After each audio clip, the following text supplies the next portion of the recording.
Here I have HUAWEI MediaPad M1 and let me show you how to take screenshots on the following device. So at the very beginning, let me open the screen that you want to capture. In my case it could be a calendar, and let's just simply assume that I want to save the following screen.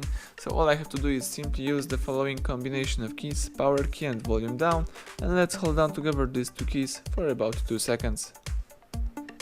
As you can see and hear, the device just took a screenshot. Let me show you one more time. Let's hold down together power key and volume down. Let's do it together for about 2 seconds.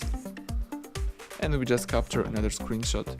Now if you would like to share, edit or delete taken screenshots, you have to find your screenshot by using an upper bar and here by tapping screenshot captured. You can also accomplish that by using the gallery, so let's choose the gallery, and under albums you should find the screenshot folder, choose your screenshot, and now you can share, edit or delete taken screenshot. So that's it, thank you for watching. Please subscribe our channel and leave thumbs up under the video.